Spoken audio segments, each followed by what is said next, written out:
অনেকদিন আগের কথা। শ্যামলপুর নামে এক গ্রামে রামু নামে এক দরিদ্র কৃষক বাস করত। সে অত্যন্ত গরিব ছিল। রামু তার বউয়ের সাথে এক ছোট্ট ঘরে বাস করত। তারা চাষবাসের উপর নির্ভর করে জীবনযাপন করত। চাষই ছিল তার উপার্জনের একমাত্র রাস্তা।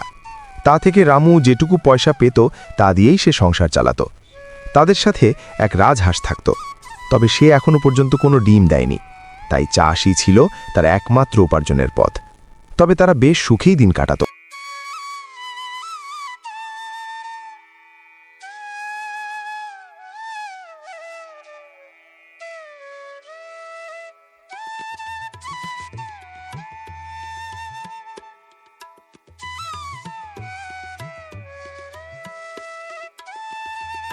রামুর জীবনে সুখ আর বেশিক্ষণ স্থায়ী হল না। তার জীবনে নেমে আসলো ঘন কালো অন্ধকার। সে বছর কোথাও এক ফোঁটা বৃষ্টি হয়নি। বৃষ্টি না হওয়ার জন্য চাষের জমি শুকিয়ে যায়। তখন রামুর অবস্থা খুবই খারাপ হয়ে যায়, কারণ তার উপার্জনের একমাত্র রাস্তা সেই চাষবাস। কি হবে গো, এবছর যে এক ফোঁটাও বৃষ্টি হয়নি, তাহলে কি আমরা না খেতে পেয়ে মরে যাব? যদি বৃষ্টি না হয় তাহলে আমাদের না খেতে পেয়ে মরতে হবে। ভগবান কি আমাদের দিকে মুখ ফিরিয়ে তাকাবেন না? তারই মধ্যে রামুর পোষা রাজহাঁসটি তাদের বাড়ির উঠানের কাছে চলে আসে। তাছাড়া এই হাঁসটাও কোনো কাজের না, শুধু খাবে। একটাও আজ পর্যন্ত ডিম দিল না। রামুর বউ রাজহাঁসটিকে বকতেই ছিল। তখনই তাদের উঠানের সামনে একটি সোনার ডিম পারল। সোনার ডিম দেখে রামু আর তার বউয়ের চোখ কপালে উঠে যায়। ততদিনই তারা বুঝতে পারে তাহলে তারা সোনার ডিম পাড়া রাজহাঁসকে রেখেছিল। রামু কাছে গিয়ে দেখে, এগো, এ তো মনে হচ্ছে সোনার ডিম। হ্যাঁ, দেখে তো তাই মনে হচ্ছে। তাহলে ভগবান মুখ ফিরিয়ে তাকিয়েছেন আমাদের দিকে। তখন তারা আনন্দে আত্মহারা হয়ে যায়। দাঁড়াও দাঁড়াও, বেশি আনন্দ করো না, তাহলে লোক চলে আসবে। আগেভাগে ডিমটা বাড়িতে রেখে দাও।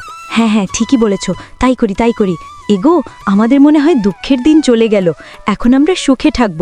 তোমাকে আর মাঠে গিয়ে ফসল ফলাতে হবে না। এই ডিম বিক্রি করে আমরা দিব্যি সংসার চালাবো। তা যা বলেছ, আমি কালই ডিমটা বিক্রি করতে নিয়ে যাব। বেশ দাম দিবে মনে হয়। পরের দিন সকালে রামু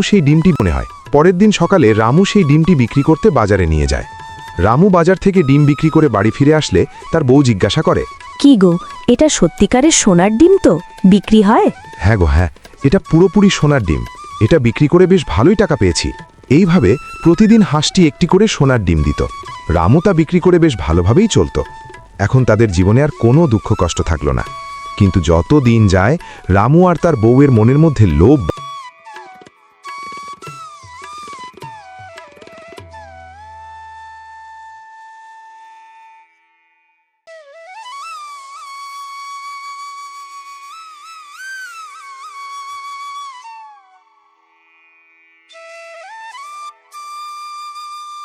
বাড়তে লাগল।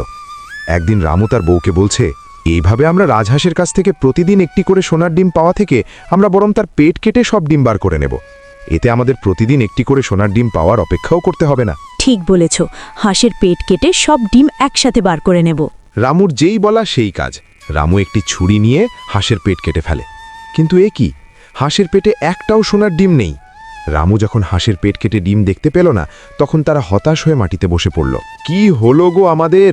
হাঁসের পেটে ডিম কোথায়? আমাদের সব গেল, সোনার ডিমও আর সোনার ডিম পাড়া রাজহাঁসও। অতি লোভের কারণে রামু তার সোনার ডিম পাড়া হাঁসকে হারাতে হলো।